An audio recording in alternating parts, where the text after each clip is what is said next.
siapa yang bisa melayani lebih lama, lebih panjang, day to day, potensi untuk diingat juga lebih tinggi. Semua media itu masih bisa digunakan karena ada segmen-segmen yang memang menyasar di kelompok-kelompok tertentu. Kita berharap pemilu 2024 nanti akan lahir lah ya politisi-politisi yang lebih unggul, yang lebih bisa di-trusted masyarakatnya, lebih integritasnya lebih tinggi, dan itu menjadi impian kita. Indonesia ini butuh kita lestarikan tidak hanya untuk diri kita tapi juga untuk anak cucu kita. Politik-politik sesaat seperti itu dalam pandangan saya wajib dicerahkan kembali. Ayo rek jagongan karo caci iso hahaha oleh inspirasi utang dipikir keri. Jangan konco-konco bareng-bareng rumono timbang kowa-kowa. Ayo jagongan bareng, jagongan Surabaya.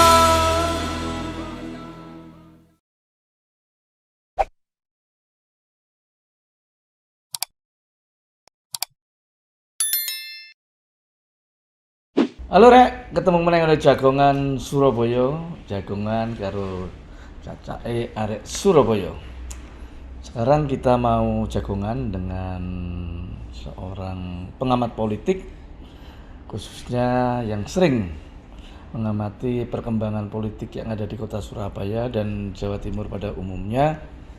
Beliau juga seorang dosen FISIP di Universitas Trunojoyo Madura, Bangkalan. Dia juga seorang surveyor di mana yang tergabung dalam SSC Surabaya Center, Surabaya Survey Center.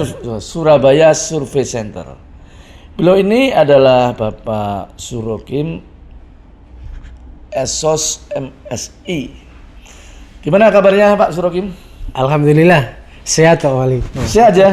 Aduh, enak caci aja, lebih akrab lagi kita. Siap, bapaknya arek Surabaya. Caca arek Surabaya. Pak Surokim, ini kan sudah tahun 2002 ya? 2022.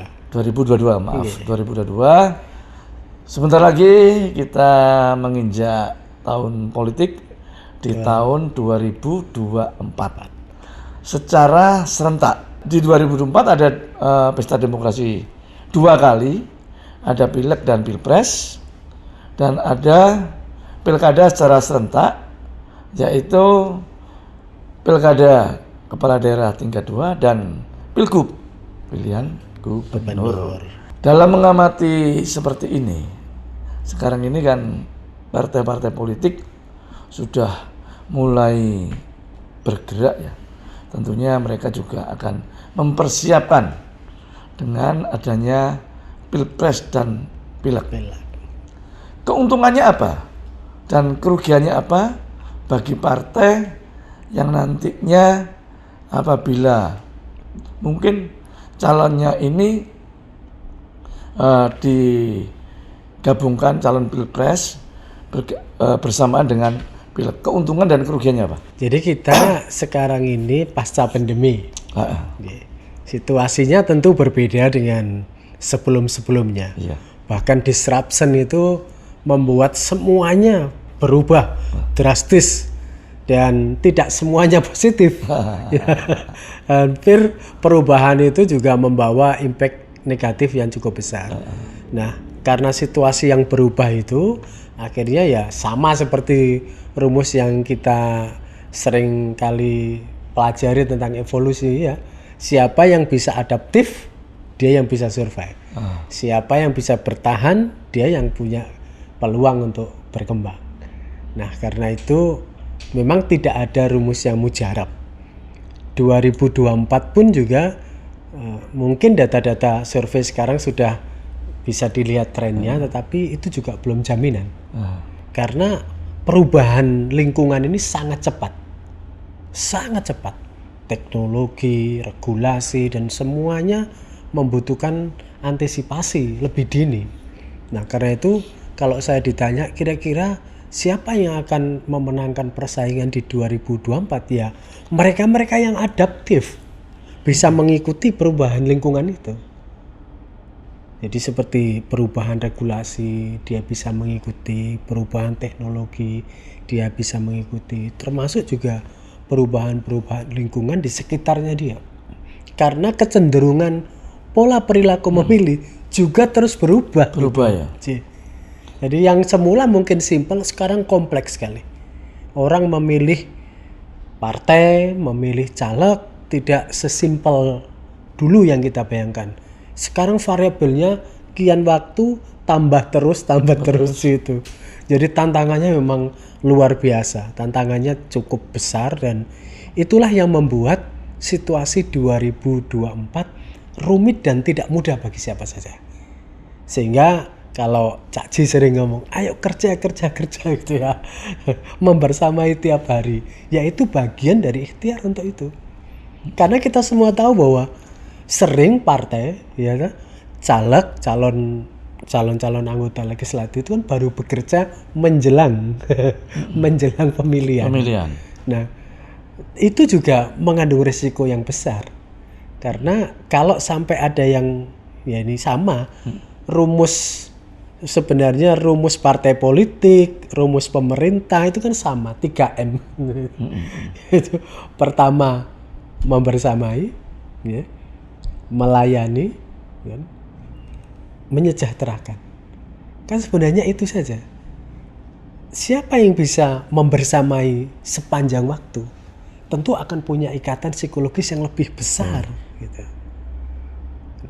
Siapa yang bisa melayani lebih lama, lebih panjang, day to day, potensi untuk diingat juga lebih tinggi.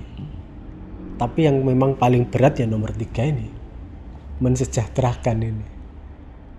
Ya paling tidak kalau tidak bisa ketiga-tiganya ya nomor 1 ini politik tepuk bahu ini yang menurut saya paling penting, yaitu membersamai. Sehingga kalau ada masyarakat nanya apa gunanya partai politik, apa gunanya pemerintah gitu ya, apa gunanya politisi, ya.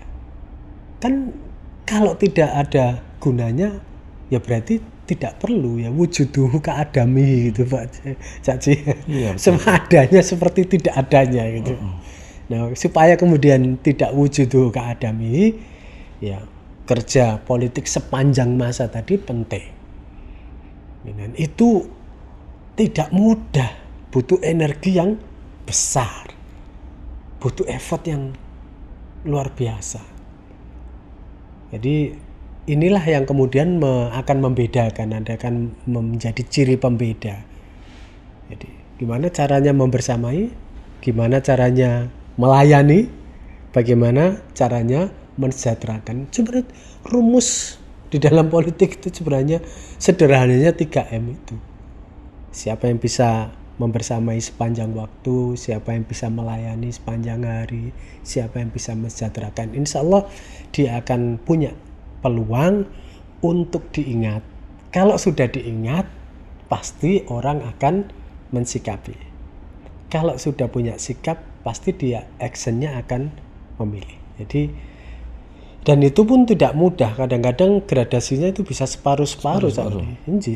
Bisa orang disuka, tapi kadang-kadang belum tentu dipilih. Jadi memang linear, tapi kadang-kadang bisa drop separuh.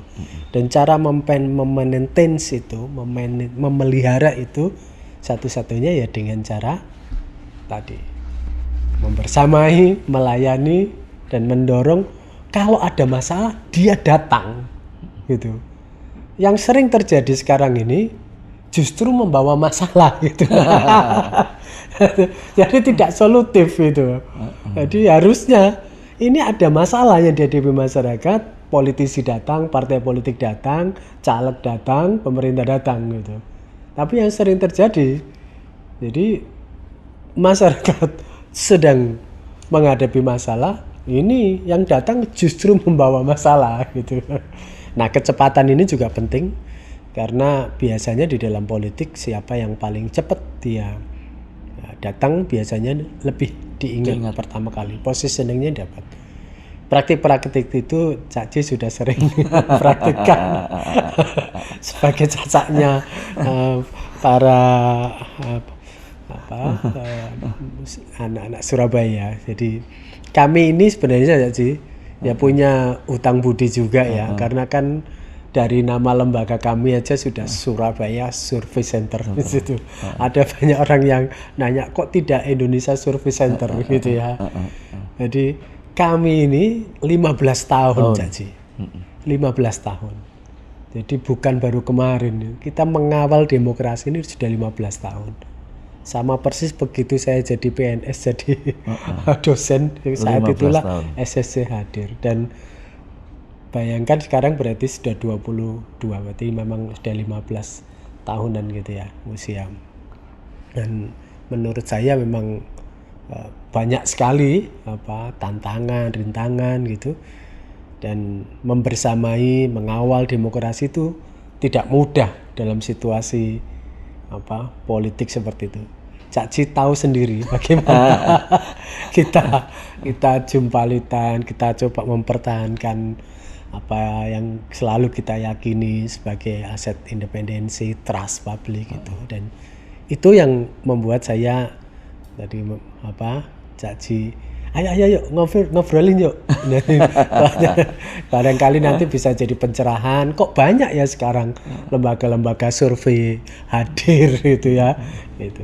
Tapi sekali lagi di sana ada trust, di sana ada kepercayaan, di sana ada track record yang insya Allah kami mohon doanya supaya juga teman-teman Surabaya Survey Center di mana depannya ada Surabaya, membawa nama Surabaya ini bisa tetap ya istiqomah gitu istilahnya. Istiqomah ya termasuk membawa nama baik kota Surabaya. Ya. Masalah survei Pak Surokim, tentunya kadangkala orang ngomong, wah survei ku daul-daul. Nah, kevalitan survei itu sendiri itu berapa persen? Jadi survei itu terikat pada ruang dan waktu. Jadi dia sebenarnya adalah potret. Makanya di dalam laporan survei pasti orang harus menyebut secara metodologis. Survei ini dilakukan pada tanggal berapa sampai tanggal berapa. Biasanya 2 minggu, 3 minggu. Maka potret itu sebenarnya ya pada saat dilaksanakan itu gitu loh. Nah, yang sering terjadi seolah-olah kemudian diproyeksi ya. Ini macam-macam akhirnya untuk kepentingan politik tertentu. Sebenarnya dia itu hanya merekam pada saat dia dilakukan di survei itu. Jadi kan survei itu kalau 3 minggu ya itu sebenarnya potret 3 minggu yang ada di benak masyarakat, di benak publik gitu. 3 minggu ya batasnya ya? Biasanya kalau orang survei itu kan butuh waktu baik untuk kegiatan lapangan sampai analisis itu rata-rata ya 3 minggu. Masa berlakunya begitu survei? Ya. Masa berlakunya pada saat pengambilan data itu. Pada saat pengambilan data. Jadi kalau pengambilan datanya 2 minggu, berarti sebenarnya dia adalah potret 2 minggu itu. Cuman ini kan bisa di tracking. Oh sebulan, taruhlah 3 bulan kemarin kok posisinya di sekian persen. Oh sekarang ada kenaikan atau ada penurunan. Jadi bisa untuk tren itu. Tapi kalau sekali survei, lalu kemudian bisa macam-macam proyeksinya, nah itu juga patut dipertanyakan gitu.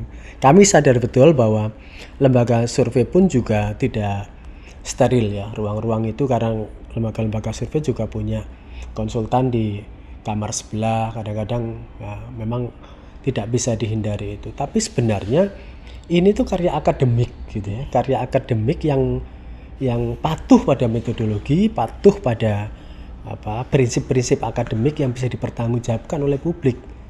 Nah kalau sampai kemudian tidak dipercaya oleh publik, ditanya metodologinya juga tidak jelas, nah maka sebenarnya ya disinilah kami selalu mengatakan pentingnya kehadiran pengawas. Makanya memang negara sekarang, ayo siapa saja yang mau ikut di pilkada sekarang daftar di KPU.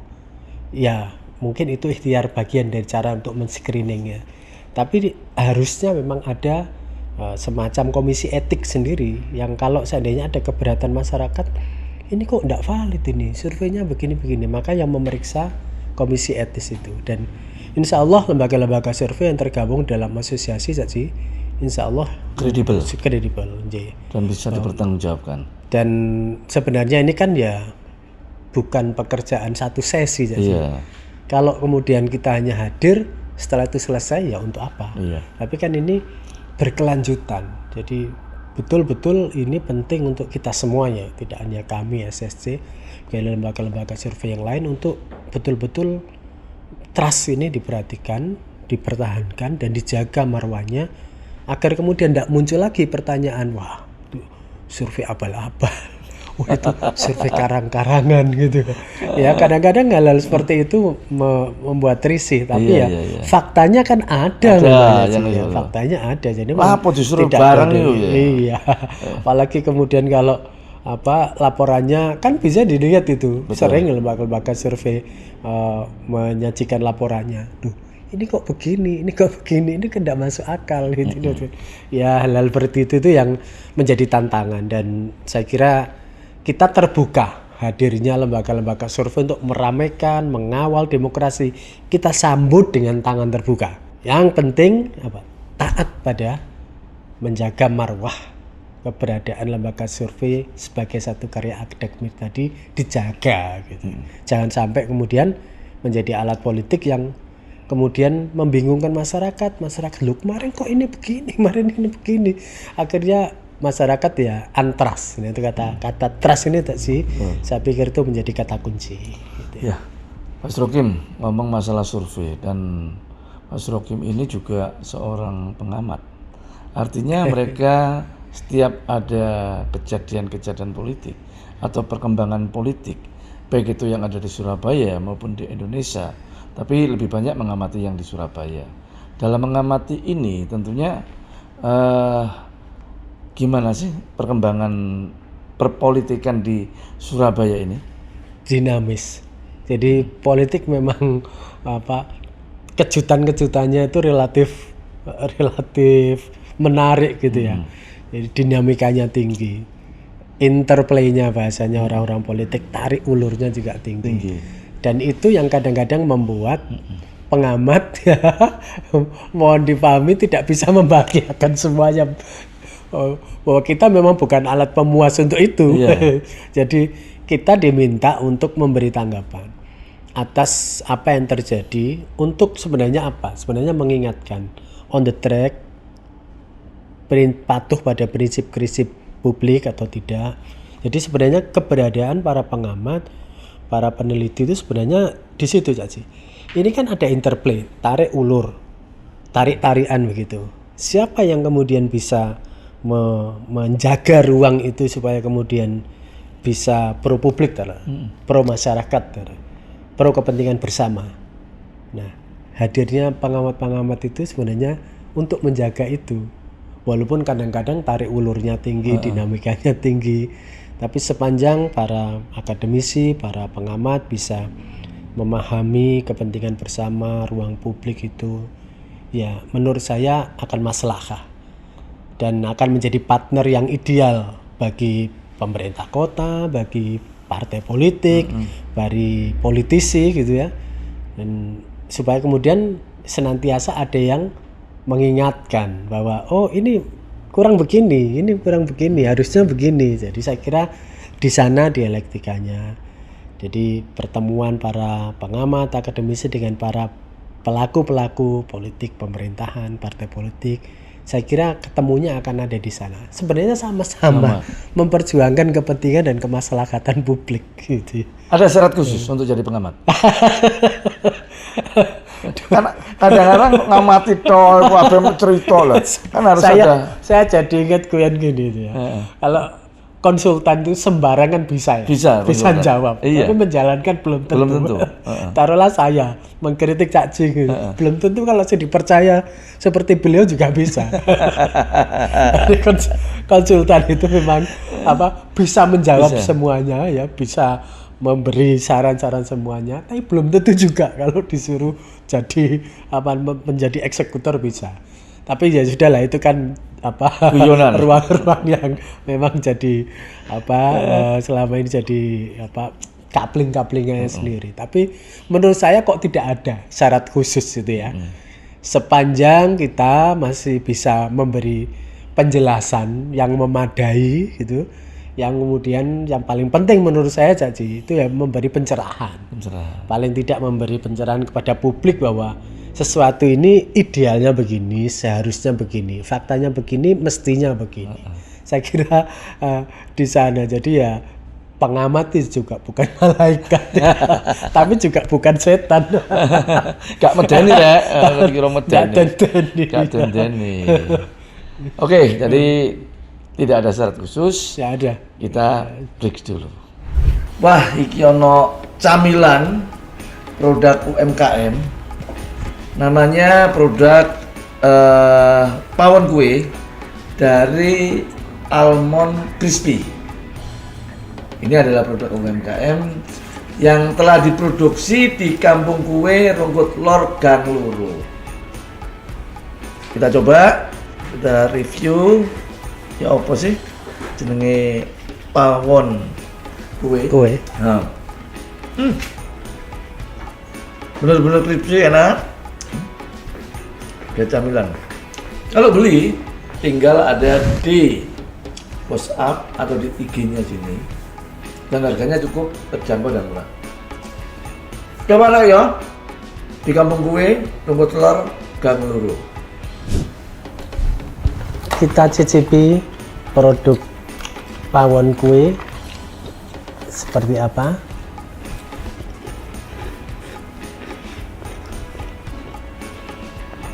Jadi ingat hari raya Lebaran Idul Fitri. Ini produk UMKM loh.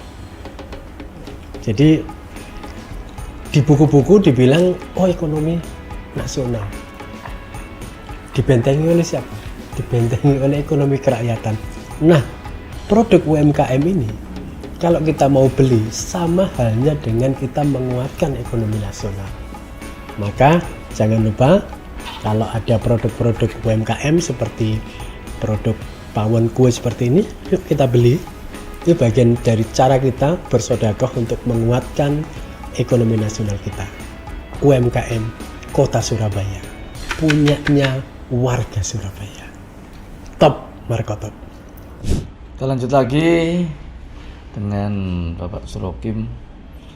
Pak Surokim, dari waktu ke waktu, dari pemilu ke pemilu, partisipasi anak-anak muda, anak-anak milenial, bahkan nanti kalau sudah di 2024, anak-anak zilenial yang umurnya 20 tahun sampai 30 tahun, partisipasinya kok selalu rendah ya? Kenapa? Ya, mereka sekarang ini termasuk pemilih, dikategorikan sebagai pemilih rumit. Pemilih yang sulit permanen loyalitasnya. Tingkat swingnya tinggi sekali.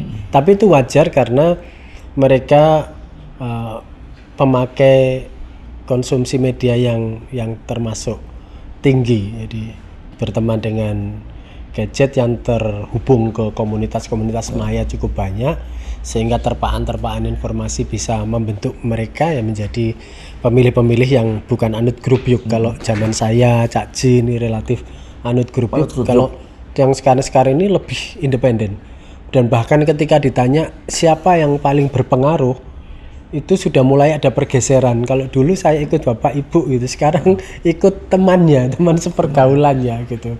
Jadi ini yang membuat kemudian kenapa pemilih milenial itu strategis tapi rumit untuk dijaga, untuk dipelihara gitu ya. Karena ya tadi intensitas konsumsi medianya itu sangat tinggi.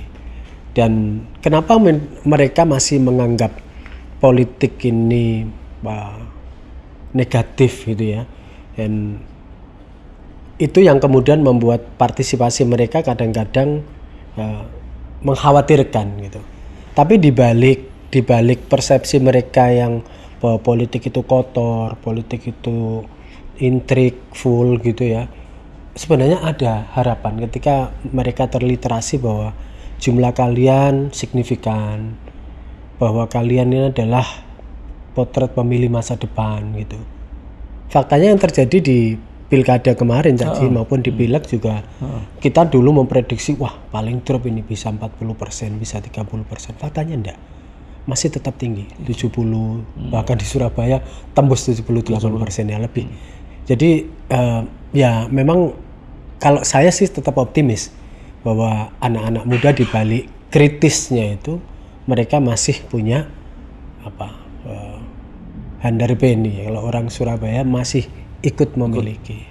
Jadi kalaupun toh ada persepsi bahwa politik dianggap masih culas, masih kotor, masih apa, ini tidak seiring dengan tingkat partisipasi mereka. Tingkat partisipasi mereka cukup baik untuk pemilih-pemilih pemula di 2019 maupun 2014. Jadi saya masih optimis saja. Arek-arek Surabaya apalagi dikenal keguyupannya yang tinggi. Jadi bayangkan kita pemilu di masa pandemi ya, tapi tingkat partisipasi malah melonjak. Jadi dulu kita mikirnya 55% gitu ya, tapi faktanya lebih dari itu. Jadi sekali lagi kalau orang selalu mengatakan wah nanti di luar negeri begini, di Indonesia tidak selalu begitu. Karena ada faktor khusus juga yang membedakan konteks di sini dan di tempat lain saja. Ya, apakah nanti karena ini sudah orang banyak mengenal media sosial, cara kampanyenya apa masih yang namanya banner-banner di kampung-kampung atau billboard itu masih efektif atau tidak? Efektif mana media sosial dengan cara-cara yang konvensional seperti itu? Ya mestinya harusnya berbasis pada aspek demografi tadi ya. Karena struktur pemilih kita yang paling dominan apa, lalu kemudian dicermati habit-habit mereka apa gitu. Kalau pendapat saya sih memang semua media itu masih bisa digunakan. Karena ada segmen-segmen yang memang menyasar di kelompok-kelompok tertentu. Tapi perkembangan jumlah milenial itu tidak bisa dianggap remeh gitu ya. Bahkan 53% nanti jumlah pemilih kita itu milenial. Baik milenial yang pemula 17% sampai 37%, akhirnya nanti kemudian jadi 53% itu nanti di 2024 cukup dominan. Sehingga kalau melihat demografi seperti itu, berarti campaign, pendekatan dan lain-lain ya perlu berubah. Jadi kita kan tidak mungkin ya tidak dinamis juga, tidak mengikuti perkembangan lingkungan. Pasti kan kita juga harus adaptif terhadap lingkungannya.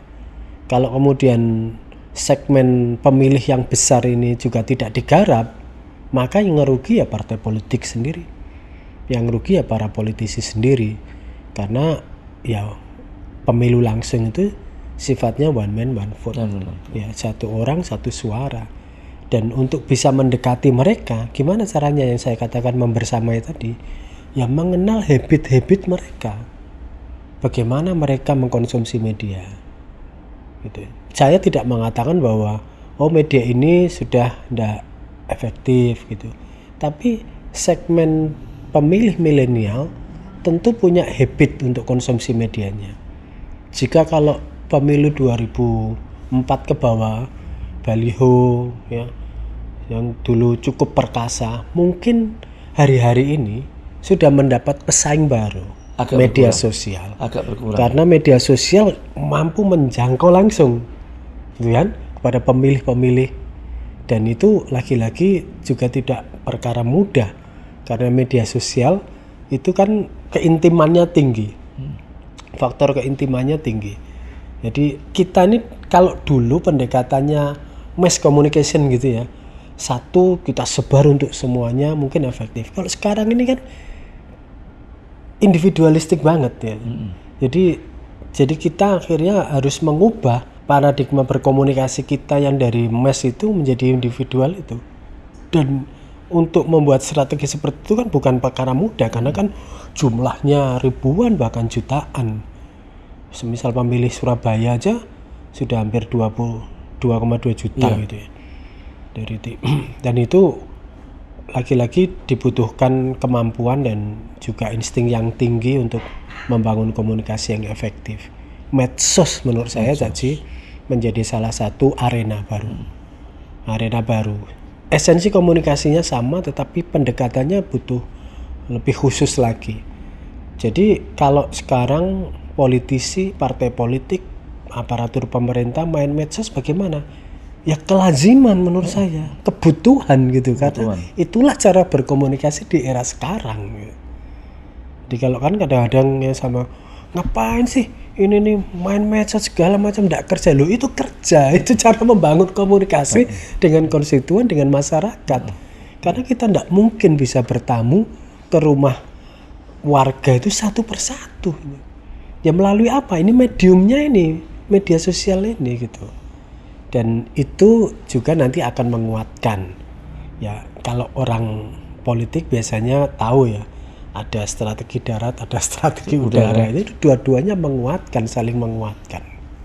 Jadi saya kira ya medium, misalnya lagi-lagi ini rumusnya tetap medium. Komunikasi menjadi penting, bahwa sekarang bentuknya berubah, ya silakan adaptasi.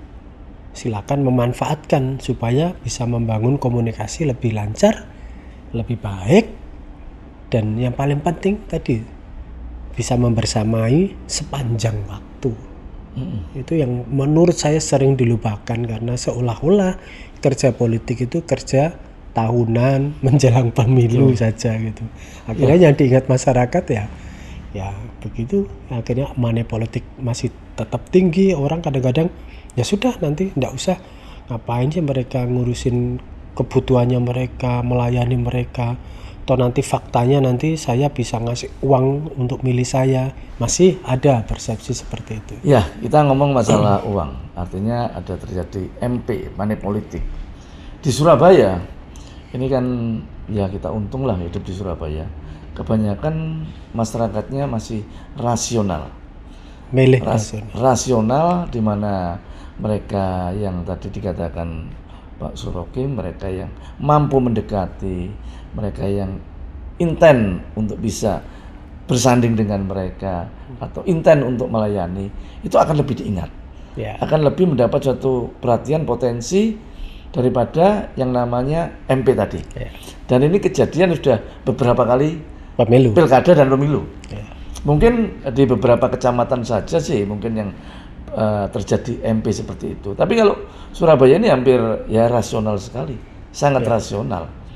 Dengan rasionalnya seperti itu, maka strategi pemilu, kalau ngomong caleg ya strategi masing-masing para calon, tentunya mereka tadi yang dikatakan Pak Rokim ada 3 item, itu harus dijalankan. Kalau mereka tidak bisa menjalankan seperti itu, ya bablas. Oleh karena itu, belum tentu juga incumbent mereka akan bisa melakukan seperti itu. Kadang yang jadi incumbent, wis tadi kadang lali. Akhirnya teledor, gampang baru pada saat sudah terjadi pemilihan, oh iya kok kalah. Nah, inilah terjadi suatu masyarakat yang rasional. Kira-kira nanti dengan adanya Pilpres dan Pileg secara langsung, yang mana figur calon presidennya juga sangat berimbas pada calon partai politik yang mengusungnya. Apakah perkiraan kalau ngomong money politik Pilpres usaha Indonesia ki ya apa carane nuku kan ya gak mungkin. Jelas partai yang mengusung para calon ini ada nggak ekses efeknya itu, efek kepada para calon legislatifnya. Jadi kalau MP memang sejauh ini efektivitas di wilayah urban di wilayah perkotaan terus menurun. Alhamdulillah, berarti ini ada tren perkembangan pemilih rasional mulai signifikan. Memang masih ada angkanya, tapi kan dilihat dari 27% ke 23 ke 18 ke 14 itu kan turun terus tajam. Tapi kalau memang di rural area ya masih kadang-kadang lebih di atas itu, kadang-kadang 38% di beberapa daerah. Tapi kalau untuk Surabaya saya kira trennya terus menurun. Dan itu bisa dibaca sebagai bagian dari pemilih rasional tumbuh baik. Nah, dalam situasi politik seperti itu menurut saya justru ideal. Karena orang memilih tidak lagi berdasarkan pemberian uang gitu. Biasanya kalau pemilih rasional dia memperhatikan kapasitas, kompetensi, track record gitu. Jadi lebih pada ukuran-ukuran yang sifatnya kuantitatif gitu ya, yang bisa diukur dari indeks-indeks gitu. Tapi kalau sudah kena MP seperti itu, akhirnya kemudian itu tidak berlaku. Jadi dan itu berlaku bagi para pemilih-pemilih non rasional biasanya karena kebutuhan dan lain-lain gitu. Yang patut disyukuri menurut saya fenomena pertumbuhan pemilih-pemilih rasional seperti itu. Jadi bisa jadi ada tren juga di daerah urban, duitnya diterima, tapi dihukum tidak dipilih. Iya. Makanya yang tadi saya bilang efektivitas 11%, 14% itu dia dikasih uang dan mau menuruti yang ngasih. Tapi kan jumlah itu kecil 14 itu. Kecil. Ternyata mereka yang menerima duitnya terus tidak menerima, tidak memilih dan menghukum itu jauh lebih banyak. Dan saya kira ini menarik gitu ya, berkah menurut saya upaya kita untuk mendorong pemilu berkualitas supaya tidak diwarnai oleh politik-politik pragmatis seperti itu. Dan ya efeknya tentu akan menjadikan kalau dalam bayangan saya kalau MP itu merajalela itu bisa dibayangkan berarti wakil-wakil yang akan dipilih oleh rakyat itu adalah mereka yang kelompok the have, kelompok berpunya gitu. Dan kalau itu yang terjadi, waduh, biaya sosialnya akan sangat besar, akan sangat tinggi, karena disparitas akan memunculkan banyak hal menurut saya efeknya. Kita wajib mencegah hal-hal seperti itu. Penyelenggara, regulasi kita, insya Allah sudah ke arah sana dan ya moga-moga saja ada kesadaran mungkin melalui podcast seperti ini Cak Ji nanti orang bisa melihat ya betul-betul yang dikatakan Cak Ji itu jadi waktunya kita menghukum politisi-politisi model seperti itu. Saya kira juga ini akan menjadi literasi politik yang baik dan harapan kita tentu caleg-caleg, pemimpin-pemimpin baik presiden maupun kepala daerah provinsi, kepala daerah kabupaten kota ya bisa membawa paling tidak ya tadi itu ya kemaslahatan politik kita ini. Karena kalau orang ditanya politik kita kok kian kotor ya dari waktu ke waktu, sementara kita juga bingung, pemilu ini besar biayanya.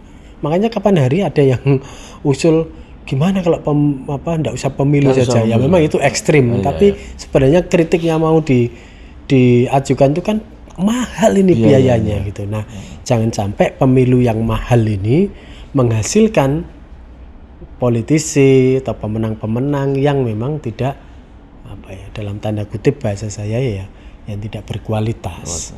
Dan kita ingin dari apa yang terjadi di level nasional, di level regional, di level lokal ini juga akan ada efek yang besar. Paling tidak ujung-ujungnya nanti pasti urutannya kan kualitas, kesejahteraan. Jadi menurut saya kita berharap pemilu 2024 nanti akan lahir lah ya politisi-politisi yang lebih unggul, yang lebih bisa ditrusted masyarakatnya, lebih integritasnya lebih tinggi, dan itu menjadi impian kita untuk dalam konteks kita ini membawa peradaban masyarakat kita jauh lebih baik dari yang sekarang. Jadi saya kok optimis, rasa-rasanya jumlah orang baik di negeri ini pasti lebih banyak. Cuman kadang-kadang kalau sampai orang baik ini tidak terliterasi dengan baik, yang terjadi ya munculnya politik-politik instan tadi ya, pragmatis tadi itu. Jadi yang kasihan yang mereka yang bekerja sungguh-sungguh, yang mereka membersamai masyarakat dari waktu ke waktu, akhirnya harus kalah dengan mereka yang mereka pakai jalur pragmatis tadi itu. Yang terakhir, apakah masih efektif yang namanya black campaign atau politik identitas? Saya meyakini bahwa itu jalan pintas. Kita ingin membawa marwah politik kita ini berada pada marwah yang terhormat. Saya kira itu harus digarisbawahi oleh semua pihak. Jangan sampai politik kita itu punya akses. Makanya apa yang dilakukan oleh Pak Jokowi dengan Pak Prabowo bergandengan tangan untuk meredakan semua ketegangan, untuk meredakan dikotomis, untuk meredakan persaingan julukan-julukan yang kadang-kadang saya mikir itu antara cebong dan kadrun. gitu-gitu itu ya sudah saatnya lah ya kita bawa, kita akhiri untuk kemudian politik kebangsaan kita jauh lebih baik. Dan menurut saya hal-hal seperti itu butuh literasi. Kadang-kadang ada politisi-politisi yang mikirnya hanya jangka pendek saja. Sementara kita ini butuh membawa negeri ini itu juga tidak hanya sesaat ini, tidak hanya untuk kepentingan 5 tahun ini, tapi juga untuk 10 tahun bahkan 100 tahun itu. Kalau kita belajar sejarah, apa sebenarnya mengikat kita? Wong kita beda-beda, bahasanya beda-beda, kebiasaannya beda-beda, kulturnya beda-beda, agamanya beda-beda. Tapi kok Indonesia tetap menjadi utuh, tetap menjadi indah, tetap menjadi luar biasa seperti ini. Nah, inilah yang kita ingin gaungkan tentang politik bangsaan Indonesia. Boleh kita kontestasinya keras gitu ya, tapi kalau di gagasan politik project gitu, tapi jangan sampai kita mengorbankan ya identitas nasionalisme kebangsaan kita untuk kemudian mengeraskan konflik antar suku, agama, ras, antar golongan ini. Karena menurut saya Indonesia ini butuh kita lestarikan tidak hanya untuk diri kita, tapi juga untuk anak cucu kita. Politik-politik sesaat seperti itu dalam pandangan saya wajib dicerahkan kembali. Bahwa ini tuh jalan mulia untuk membawa negeri ini jauh lebih baik. Kalau sampai kemudian diwarnai oleh hal-hal seperti itu, sebenarnya apa yang mau kita wariskan? Gitu. Kalau kemudian politik membawa luka anak negeri yang selama ini guyup rukun, Surabaya Cak Jian luar biasa. Ini guyup rukun. Kalau gegeran tidak ada. Gak kayak seperti daerah lain. Nah itu, kalau sampai kemudian gitu-gitu disumbunya dipatik, kamu Batak, kamu Madura, kamu Jawa, kan bahaya. Gitu. Nah makanya menurut saya ya saya kira Surabaya mengilhami, memberi contoh kepada kita semuanya betapa penting memelihara keguyuban, kerukunan, beda partai. Kalau nonton Persibaya kira-kira Cak Ji, kan nggak ada di sana itu orang bela partai. Ini Persibaya darahku. Jadi kan, ya itulah saya berharap politik bisa membangun politik kebangsaan seperti itu sehingga ya kita tidak hanya untuk politik jangka pendek, tapi juga politik jangka panjang. Oke, terima kasih untuk Pak Surokim yang telah hadir di podcastnya Cacai Arek Surabaya. Cak Ji, tonton nanti pada saatnya kita akan bisa mengambil hikmah apa yang dijelaskan sama Pak Surokim tentang pemilu 2024